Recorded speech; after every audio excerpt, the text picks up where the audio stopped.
जय हिंद मेरे प्यारे साथियों। सीआई से पीएसआई एलडीसी एग्जाम सक्सेस में आप लोग सभी को मोस्ट वेलकम। आज ये आपका इंडियन पॉलिटी का ये सेकंड क्लास है और इसमें हमने जो हिस्टोरिकल बैकग्राउंड अर्थात जो इंडियन कॉन्स्टिट्यूशन बनने से पीछे जो एक हिस्टोरिकल बैकग्राउंड है उस बैकग्राउंड का बारे में जानेंगे।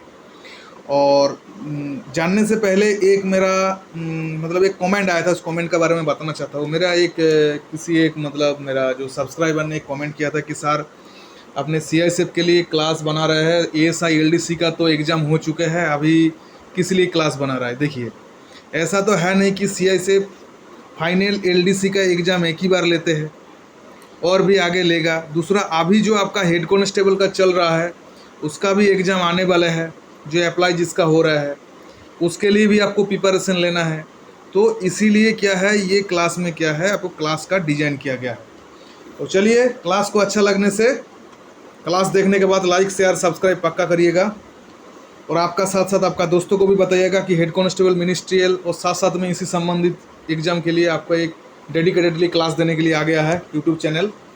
तो सबसे पहले हिस्टोरिकल बैकग्राउंड में जो 1 नंबर क्लास में जो पढ़े थे उसका बारे में थोड़ा डिस्कशन करते हुए क्लास को चालू करेंगे।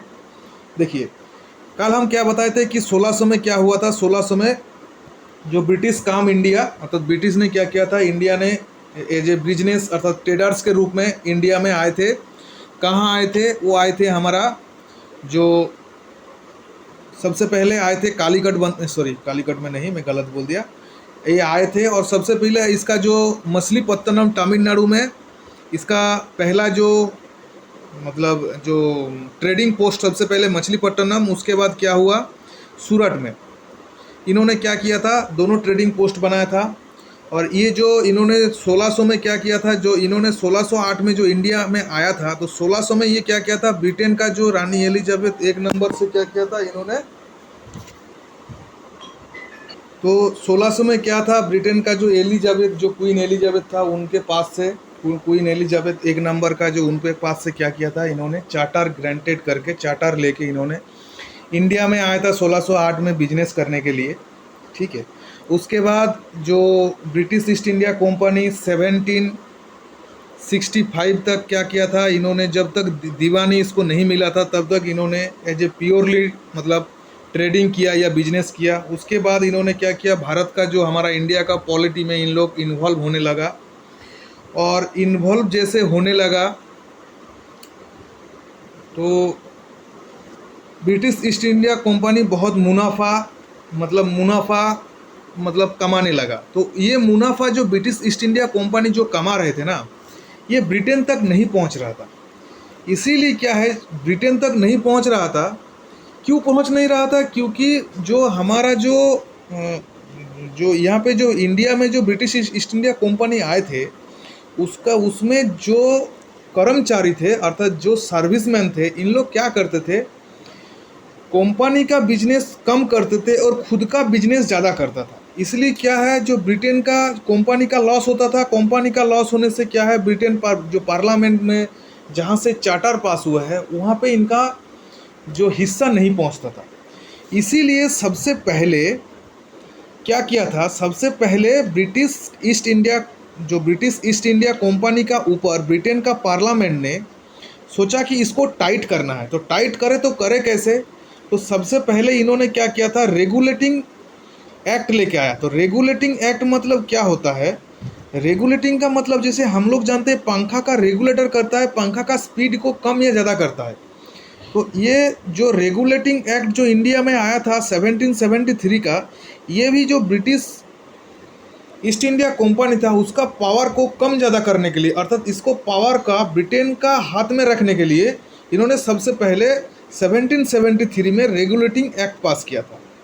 और ये रेगुलेटिंग क्या था, मतलब एक फास्ट स्टेप था। सबसे पहले एक फास्ट स्टेप था, किसका था कि ब्रिटिश गवर्नमेंट का, कि इसको कंट्रोल करने के लिए, ईस्ट इंडिया कंपनी को कंट्रोल करने के लिए। ठीक है। तो हम इसको बोल सकते हैं कि रेगुलेटिंग एक्ट मतलब it's regulating act the first steps which British government pass for control the affairs of east India company. अर्थात ईस्ट इंडिया कंपनी का जो अफेयर्स अर्थात इनका जो कार्यकार है उसको एक टाइट करने के लिए रेगुलेटिंग एक्ट पास हुआ था। इसी रेगुलेटिंग पास करने के बाद क्या हो गया था, इंडिया में एक सेंट्रल एडमिनिस्ट्रेशन, ठीक है, एक सेंट्रल एडमिनिस्ट्रेशन क्या हुआ, मतलब फाउंडेशन हो गया, एक स्थापना हो गया सेंट्रल एडमिनिस्ट्रेशन का।